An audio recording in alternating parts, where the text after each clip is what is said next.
अब डांट रहे हो तो वो कहता साहब रात भर गाड़ी चलाई, इसकी प्रशंसा तो कर नहीं रहे, रात भर में जगता रहा, 5 सेकंड, मात्र 5 सेकंड को सोया, रात भर नहीं सोया,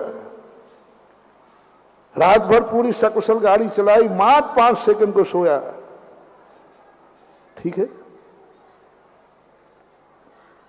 ड्राइवर को चलाते समय कह देना 5 सेकंड की तुझे छूट है, कभी भी सो जाना। आज तो यही करवाऊंगा मैं, ड्राइवर को कहे, ड्राइवरों से सबसे कहूंगा बुलाकर कि भाई तुम्हें रात भर ये गाड़ी चलवाए तो ये पूछ झपकी लेने की कितनी देर की छूट है, 5 सेकंड की छूट दे दो बस, पूरी रात जगाओगे। और 5 सेकंड में क्या हो जाएगा भैया, पूरी रात भर की मेहनत 5 सेकंड में चली जाती है।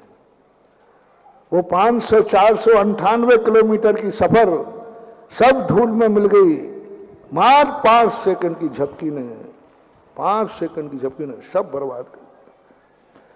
वैष्णव दर्शन में आया कि सुभद्रा के घर में अभिमन्यु था, पूरी जागती रही, सुनती रही, अंत में जब बिल्कुल थोड़ा सा मात्र 5 मिनट का समय रह गया था कि चक्रव्यूह से कैसे निकलना, वो 5 सेकंड में मां को निद्रा आ गई, अभिमन्यु की जिंदगी बर्बाद हो गई। कितनी सी कमी भैया, कितना कठिन विषय समझ लिया, चक्रव्यूह में प्रवेश करना बहुत कठिन होता है। वो सब सुनती रही, जब हमने कहा तो मैं ज्यादा थोड़ी सोई, अंत में थोड़ी तो सोई थी, लेकिन उसी एक दमा के प्रमाद ने अभिमन्यु की क्या दशा की आप सबको मालूम है। कितनी सी भूल थी बोलो, थोड़ी सी, 5 मिनट की समझो, छोटे से 5 सेकंड की समझो। महानुभाव, मत लो ये पापों की थोड़ी सी छूट, मत लो इन कसायों की थोड़ी सी छूट, मत मन में ये धारणा बनाओ कि इतना छोटा सा पाप क्या कर लेगा। पाप माचिस की काड़ी के समान है, माचिस की काड़ी की अग्नि को छोटा मत मानो, यदि कहीं लगी तो सारे विश्व को भी तबाह कर सकती है माचिस की काड़ी।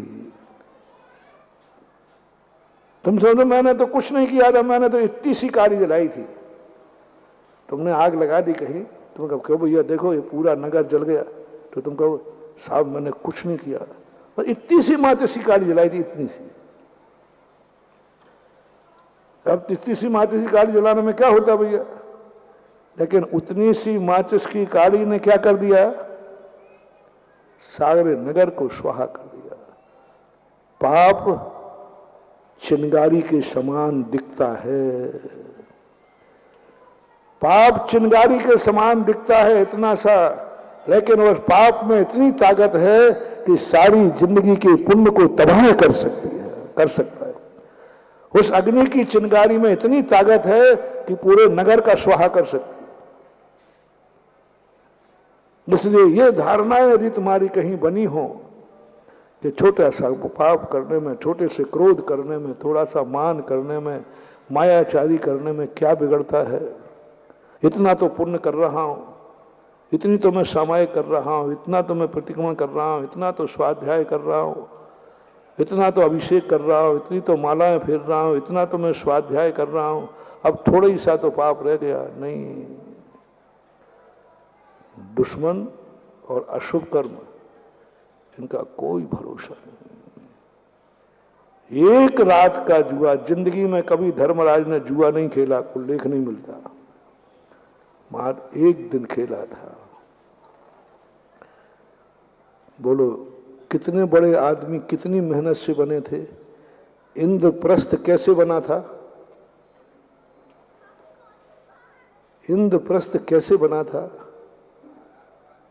दुर्योधन ने खांडप्रस्थ दिया था, सबसे डेंजर स्थान था ये दिल्ली का एरिया, बड़ी बड़ी चट्टानें, जंगल, एकदम बर्फीला, कुछ नहीं, वहां खेती भी नहीं होती, पेड़ भी नहीं उगते थे, खंडहर बोलते थे, खांडप्रस्थ बोलते थे। दुर्योधन ने तो बुरे भाव से दिया, खांड पर दे दो, अपने आप जिंदगी भर पत्थर फोड़ फोड़ करके थक जाए। इतनी मेहनत से खांडप्रस्थ से इंद्रप्रस्थ बनाया। इतना इंद्रप्रस्थ बनाएगा कि इंद्रप्रस्थ जैसा कोई दूसरा स्थान नहीं था। पांडव जैसे भाई दुर्लभ है, पांडव जैसे भाई मिलना दुर्लभ है। आज दो भाई भी इकट्ठे नहीं रह पाते, वे पांचों पांडव कैसे रहते थे? अपनी उंगलियों जैसे पांचों पांडव। क्या पुण्यात्मा जीव थे। जब पांडवों का चित्रण पढ़ते हैं तो क्या भाइयों का जो मिलन है, ऐसे भाई पाए। और द्रौपदी जैसी नारी सती, वर्णन पढ़ो जैन दर्शन और वैष्णव दर्शन में जो द्रौपदी का स्वरूप कहा है, उस समय उस जैसी कोई नारी नहीं थी। ऐसी नारी उन्होंने कुलवधू के रूप में पाई। कोई व्यक्ति उनके पांडवों के ऊपर उंगली नहीं उठा सकता था, लेकिन मात्र एक दिन के पाप ने, कितने दिन की भाई? एक दिन का पाप होया। एक दिन में क्या बिगड़ता है? एक दिन का जुआ खेलना है, क्या बिगड़ता है? और एक दिन के पाप ने पांडवों को कहां पहुंचा था भैया? कहां चरम सीमा पर इंद्रप्रस्थ के राजा, कहां पांडव जैसे जो है कोई उनको झुका नहीं पाया। लेकिन एक दिन के व्यसन ने, एक दिन के पाप ने पांडवों को दास बना दिया। जिस पांचाली को कोई छू नहीं सकता, ऐसी उसके पास शक्ति थी। ऐसी वैष्णव दर्शन में तो ऐसी शक्ति थी उसके पास। एक दिन के पाप ने, एक दिन के विषण ने उसके बाल पकड़ करके घसीटे गए भरी सभा में। जिसको कोई छू नहीं सकता था, उसके बाल पकड़कर घसीटा जा रहा है। और क्या दशा हुई वो तो आप लोग सबको मालूम है। ये सब किस कारण से हुआ? एक दिन के पाप से। जिंदगी में और कभी थोड़ी पाप किया है मैंने, एक ही दिन तो जुआ खेला है। नहीं महानुभाव, नहीं महानुभाव, नहीं नहीं नहीं। निकालो इस धारणा को। बुराई कितनी भी छोटी हो, चाहे वो मन में क्यों ना हो। नहीं मेरे मन में बुरा भाव आया, वचन में काय से नहीं किया, नहीं, मन में चिंगारी जल गई, वो काया को भी जला देगी। इसलिए जब भी कोई बुरा भाव मन में पनपे, तुरंत उसको वहीं पे रोक दो। बुरे भाव को पनप न दो। वो बुराई कोई सीमा नहीं है। एक बुराई कितना विनाश करेगी, कितना विनाश करेगी, उसकी सीमा मत मानना।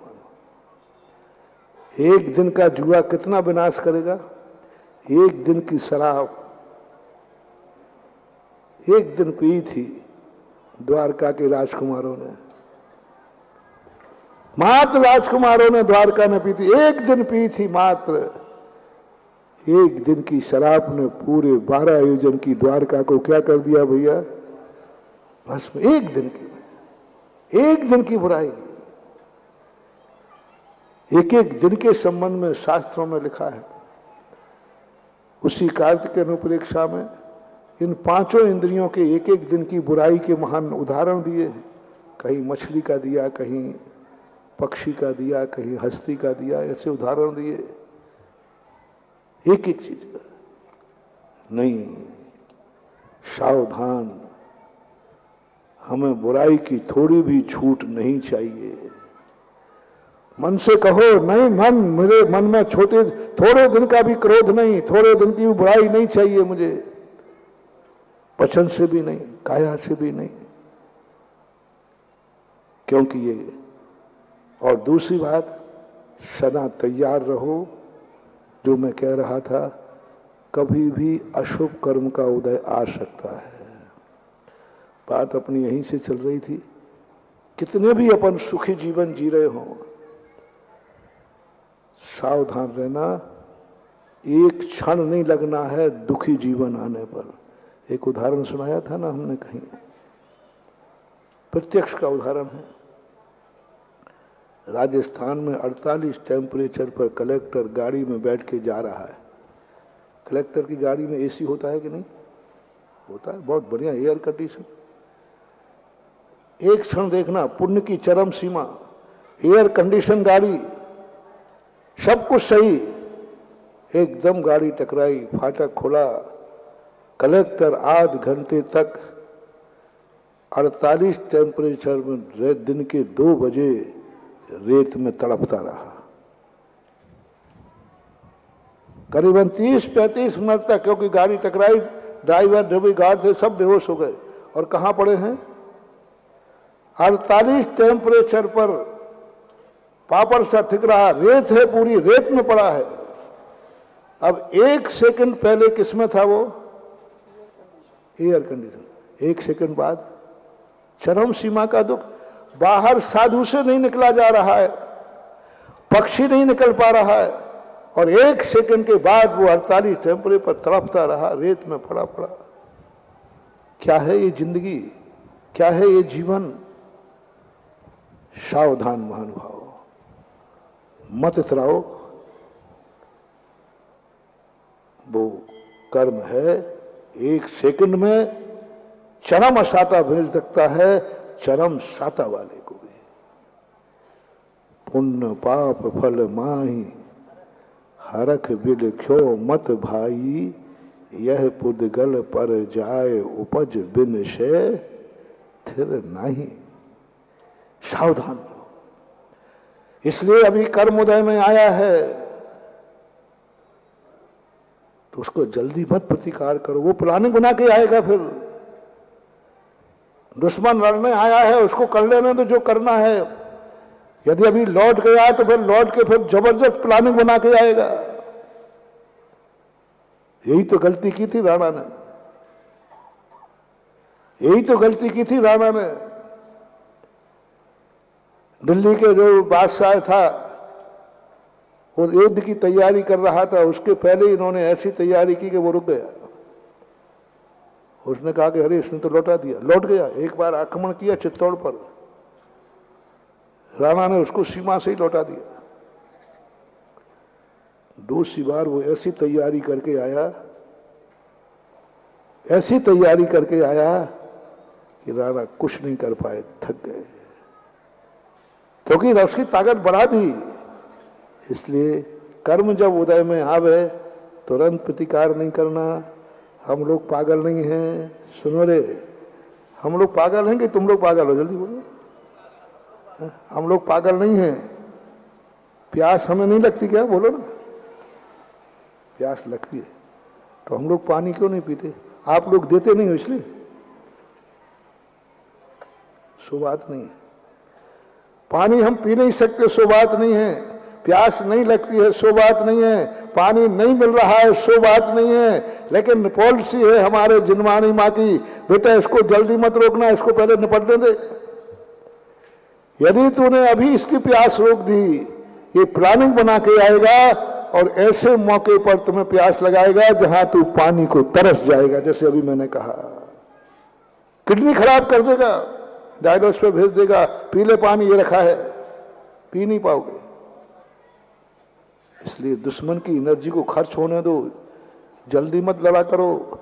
दुश्मन जब भी तुम पे आक्रमण करे, गालियां देवे, बुराई करे, निंदा करे, तुम बिल्कुल शांत बैठ जाना है, तो हाथ जोड़ कर गौर। देख रहे हो सब मेरी तरफ? थोड़ा सा यूं और बैठ जाना। दुश्मन को फूलो। जैसे तुम झुकते जाओगे दुश्मन को और मजा आएगा, वो और फूलेगा और फूलेगा। अरे देखो मैंने इतनी गालियां दी है, डरपोक बोल ही नहीं रहा। डरपोक बोले कायर कहेगा, देखा मेरी बात का किसी ने कोई जवाब नहीं रहा। फूलने दो उसको, फूलने दो जम के, और थोड़ा और कह रहे कायर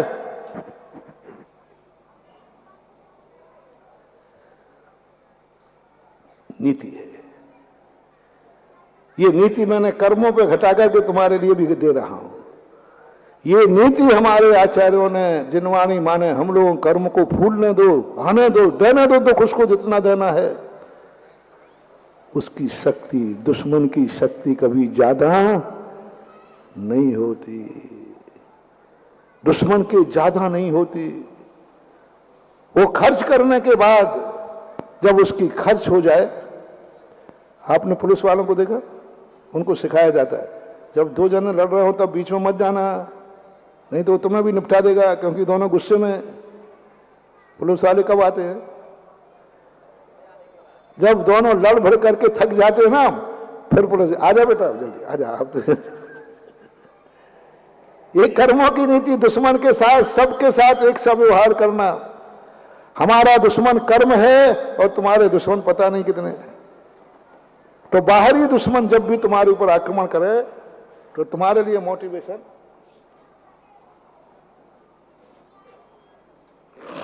बिल्कुल शांत रह जाओ। सुन रहे हो किंकांग पहलवान, किंकांग पहलवान का उदाहरण दे रहा था मैं। किंकांग पहलवान जैसे कुटो पिटो, जम के पिटो और उसको थक जाने दो। रामचंद्र जी ने क्या किया नीति पे? रावण को थका दिया 18 दिन तक। जितनी शक्तियां थी सब खर्च कर दी, क्योंकि रामचंद्र जी के पास शक्तियां बहुत कम थी। मात्र नीति से जीते हैं रामचंद्र जी, शक्ति में कभी नहीं जीत सकते थे, क्योंकि शक्ति तो किसके पास ज्यादा थी। पर रामचंद्र ने रावण को पूरा मौका दिया, जितनी शक्तियां थी सब लुटा दी। अंत में एक शक्ति का डर था, लक्ष्मण, ब्रह्म, वो अमोघ शक्ति, जैसे लक्ष्मण शक्ति भी बोलते शायद, वो भी निपटा दी। जैसे लक्ष्मण को लक्ष्मण शक्ति लगी, रामचंद्र जी कहते हैं बस लक्ष्मण जीवित भर हो जाए, अब रावण के पास कुछ नहीं बचा। अब रावण के पास कुछ नहीं बचा, सारी शक्तियां उसकी खत्म हो गई, जितनी प्रयोग करना थी कर ली। अब इसको पलटाने में कोई बाधा नहीं। यदि रामचंद्र जी अपनी पूरी ताकत पहले दिन रावण को लगा देते, रावण प्लानिंग बना लेता, रावण जबरदस्त ताकत लेके आता, आप कुछ नहीं कर पाते। लेकिन रामचंद्र नीचे से काम किया, इसको पूरी शक्ति अपना लेने दो, पूरा अहंकार में फूलने दो, पीछे हटो, पीछे हट जाओ, इसको फूलने दो। जितना दुश्मन फूलेगा और तुम जितना झुकोगे, समझ लेना तुम्हारी जीत निश्चित है। कर्मोदय में आए, जितने तुम शांत होकर सहन करोगे, तुम्हारी जीत निश्चित है। तुमने कर्म का प्रतिकार किया नहीं, कर्म फिर प्लानिंग बनाई नहीं। प्यास लगी, पानी पी लो, कर्म कहता आ रहा हूं। अभी तो तुझे मैं दुख देने आया था, तू तो पास में बोतल रखे था। मैं तुझे दुखी करना चाहता था प्यास लगा के, लेकिन तुमने क्या कर ली? बोतल पी ली। अब कर्म प्लानिंग बना रहा है, असाता कर्म प्लानिंग बना रहा है। अब तुम्हें ऐसे जबरदस्त आएगा कि बोतल भी होगी लेकिन तुम पी। इसलिए जिनवाणी का कहती, बेटा प्यास लगी है ना? हाँ लगी है, पानी मत पीना, इसको दुख दे देना जितना देना है। 24 घंटे दे रहा है, दे लेने दे। हो सके तो 14 का उपवास और कर ले। ऐसा कर्म फूलेगा फूलेगा, और जैसे इसकी ताकत खत्म हो जाएगी, फिर जिंदगी भर ये तुझे कभी दुखी नहीं कर पाएगा। ऐसी दशा मिलेगी। ओह, पागल नहीं हो रहे हम लोग जो ऐसे प्यास सहन कर रहे, ऐसे प्यास सहन कर रहे। अब ये प्यास सहन करते करते हमारी असाता ऐसी गल जाएगी और हम ऐसे देवत्व पर्याय को प्राप्त होंगे जहां कोई भी असाता कर्म अपना प्रभाव ही नहीं दिखा पाएगी, कंठ से अमृत झरता है। और या फिर सिद्धालय में जाके अनंत सुख मिलेगा। अब कर्म कहता मेरी ताकत ही खत्म हो गई, मैंने ताकत लगा दी इसको, बाद में जीता। इसलिए जैन साधु सारे कष्टों को सहन करता है। तुम समझ रहे हो कि जैन साधु सहन कर रहा है? नहीं, वो दुश्मन को कमजोर कर रहा है। क्या कहा? दुनिया क्या समझ रही है? साधु जो है कष्ट सहन कर रहा है, इतने कष्ट सहन कर रहा है। तुम्हें दिखता है कष्ट? जिनवाणी माँ ने अपने हमारे कान में कह दिया, बेटा दुनिया की बातों में मत आना, ये कष्ट नहीं है, ये दुश्मन को कमजोर करने की विधि है। इतना कमजोर दुश्मन हो जाएगा तो तुम्हारा कुछ नहीं बिगाड़ेगा। तो मोटिवेशन, दुश्मन को कमजोर करने का तरीका क्या? उसको फूलने दो। तुम थोड़ा पीछे हट जाओ, थोड़ा मौन हो जाओ, थोड़ा चुपचाप बैठो। उसके पास 100 गालियां हैं, 99 तक तुम्हें कुछ नहीं करना। 100वीं गाली के बाद उसके पास गाली नहीं है, वो 101वीं गाली नहीं है, उसके बाद वो अपने आप, क्योंकि मैंने कहा ना कुत्ते का गला सूखता है। मैंने अभी कहा था, आज ही कहा ना अभी, संसार में सबसे जानवर का सबसे जल्दी गला किसका सूखता है? कुत्ते का, सभी जानवरों में, क्योंकि वो भौंकता है। संसार में बोलो भाई कौन भौंकता है? शेर? शेर भौंकता नहीं है, दहाड़ता है, और वो कभी कभी दहाड़ता है, हमेशा नहीं दहाड़ता। सारे जानवर में व्यर्थ में कौन भौंकता रहता है? व्यर्थ में कोई, मतलब थोड़े से कुछ आए, अपन रास्ते से चल रहे हैं, भौ भौ भौ।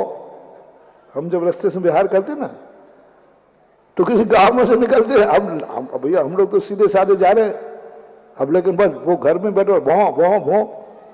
अरे भाई तुझे कुछ नहीं कर रहा है, सड़क पर तुम गाड़ी लेके जा रहे हो, तो ही क्या करेगा वो? कैलाश जी क्या करता है वो? भौ भौ भौ। सबसे ज्यादा कौन सा जानवर भौंकता है? इसलिए सबसे जल्दी गला सूखता है उसका। इसलिए जीभ फाड़ करके कौन चलता है? कुत्ता, क्योंकि उसका गला सूखता है। बस दुश्मन को कुत्तों के समान समझना, थोड़ा शांत बैठ जाओ, इनका गला सूख जाएगा, आवाज भी नहीं रहेगी, तुम्हारा बेड़ा पार हो जाएगा। दुश्मन को कुत्ते की जाति समझना। मैं तो समय से समझता हूं, मैं तो कहता हूं कि जितने दुश्मन है ये सब कुत्ते हैं। इन कुत्तों की आवाज ज्यादा नहीं है, इनका गला सूखेगा सूखेगा। अशक्त के पैर नहीं होते, कुत्ते के मुंह में ज्यादा जवान की ताकत नहीं होती, इसका गला सूखेगा। बुरा बोलने वालों का, निंदा करने वाले कुत्ते के समान होते हैं। मत जमन्ना ये निंदा कर रहा है, मैं इसका मुंह तोड़ दूंगा, मैं इसका मुंह तोड़ जवाब दूंगा, मुंह बंद कर दूंगा। मत करना रे, वो प्लानिंग बना लेगा। उसको करने दो, जितनी निंदा कर रहा है करने दो, क्योंकि निंदा करने वाला कुत्ते के समान होता है, इसका गला सूखेगा। और जैसे ही गला सूखेगा जीभ निकाल के घूमेगा, जीभ निकाल के घूमेगा। तुमने कुछ नहीं किया और उसकी जीभ बाहर। तुमने कुछ नहीं किया, तुम तो नींबू नारायण बने रहना, क्योंकि अपन तो जैनी हैं, अपनी मां ने सिखाया है। बहुत अच्छा जोक याद आ गया, बिल्कुल कुछ नहीं लगना। 3 व्यक्ति साधना कर रहे थे, एक अमेरिका कर रहा था, तो देवता खुश हुआ, बोले अमेरिका वाले क्या चाहते? बोले मैं कुछ नहीं चाहता, मुझे ऐसी शक्ति दे दो मैं रूस को बर्बाद कर दूं। रूस वाले से पूछा, भाई तुम क्या चाहते? मुझे बस वो शक्ति चाहिए, अमेरिका को बर्बाद कर दो। वहां भारत का व्यक्ति एक बैठा था, कहां का ले लूं? जबलपुर की ले लूं? और कब भारत का? जबलपुर बुरा लग जाएगा बेचारा, अभी याद देख लीजिए, कहीं का ले लो। वो भी मारा फिर रहा था। बोले भैया तेरी क्या इच्छा है? बोले हम लोग तो भारतीय लोग हैं, हम लोग तो जबलपुर के संस्कार धानी के लोग हैं, हम तो गौशलपुर के लोग हैं, हम तो बुंदेलखंडी लोग हैं। कुछ भी ले लो, हम लोग कोई भावना, हम तो संतोषी प्राणी हैं, हमें कोई इच्छा नहीं है, कोई इच्छा नहीं है। थोड़ा सुनना सावधान, हम संतोषी प्राणी हैं, हम लोग कोई इच्छा नहीं है, हम तो थोड़े में अपना कोई इच्छा नहीं है, हम लोग तो परोपकारी जीव हैं। ये दोनों बहुत दिन से माला फिर रहे हैं, इनका इच्छा पर हमारी कोई इच्छा नहीं है। हे प्रभु, हे देवता, प्रसन्न हुए हो तो इन दोनों की इच्छा पूरी कर देना, बस कुछ नहीं। अब तो बाकी बस संतोषी प्राणी और कुछ नहीं चाहता। अपन तो क्या है, बस कुछ नहीं, परोपकार के लिए। बस ये बेचारे बहुत दिन से तपस्या कर रहे हैं, पर इन दोनों की इच्छा पूरी कर देना, इससे ज्यादा हमारी कोई इच्छा नहीं है। समझे हो रहे कि नहीं?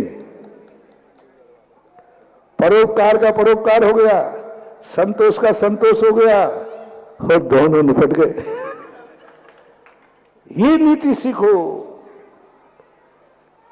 इन कर्मों को, इन दुश्मनों के साथ में ये नहीं तो कुछ नहीं, ये आपसी में लड़के मर जाएंगे।